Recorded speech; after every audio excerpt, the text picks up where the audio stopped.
Poštovani gledatelji, srdačan pozdrav i dobrodošli u prvu emisiju Kigo.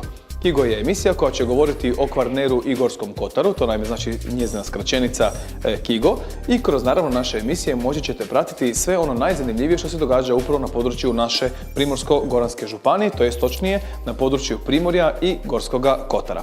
Inače, ono što je posebno važno za napomenuti, naša županija drže stručnjaci da je jedna od najraznolikijih županija upravo u Hrvatskoj i upravo stoga vjerujemo da će vam biti vrlo zanimljivo pratiti i gorje, i more, i događaje po našim otocima.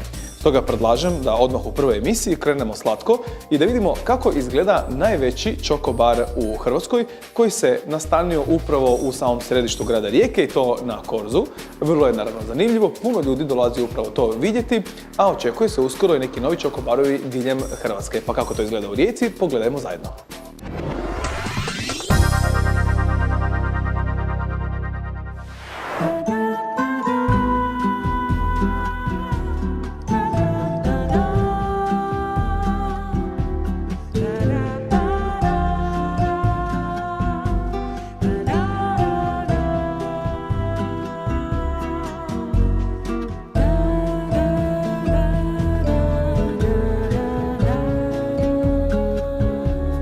Kao što vidite, otvorio se čokobar u Rijeci.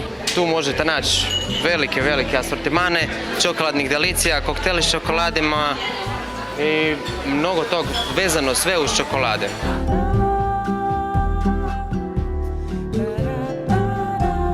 Najviše ide tople čokolade i kokteli s toplim čokoladama i kolači. Ova čokolada je ovako više za ukras, ona se može jest, ali jako je gorka. Znači ona je bez šećera? Da, to je čokolada bez šećera, 88% kakao i u biti to je prava čokolada. Vezano uz bajaderu, kod nas možete dobiti hladni koktel koji se pravi s alkoholom, znači sa rumom i sa nugatom. Imamo kolač bajaderu koji možete dobiti samo kod nas i rajska bajadera, to je jedan mali sićušni koktelčić koji je onako kao jedna velika čokoladna bomba, a u maloj čašici.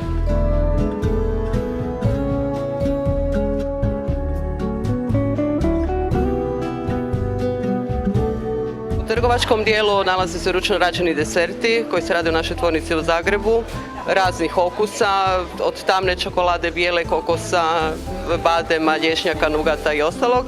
A u dijelu kafića nudi se čokolada sa raznoraznim okusima, naš sladoled koji radimo, kolači fini koji su po kraćoj recepturi napravljeni i tako da ne znam još šta drugo, dosta široka ponuda i mislim da se ljudi lijepo osjećaju u tom ambijentu. Od djece, mladeži do starih ljudi, svi su gosti rado viđeni i dobrodošli. On je najveći u Hrvatskoj po površini, po broju zaposlenih, drugi u našoj županiji jer imamo i u Opatiji naš čokobar i tako za sada smo stali na tome. Gdje ćemo još u Hrvatskoj otvoriti, još se ne zna, ali vjerojatno će biti negdje u Dalmaciji.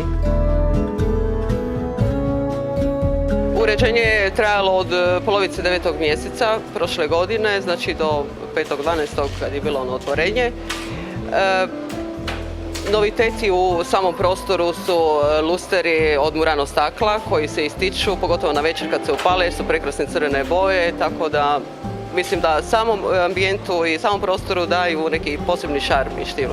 Osim toga, tu su i staklene površine koje su sa nekim filigramima ili tako nekim ručno, to su sve dečki jedan po jedan radili, tako da je dosta zahtjevno i mislim da je to isto posebno.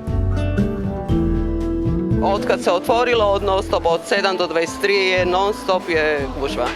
Tako da smo jako zadovoljni i mislim da su i gosti zadovoljni isto s nama i mi s njima.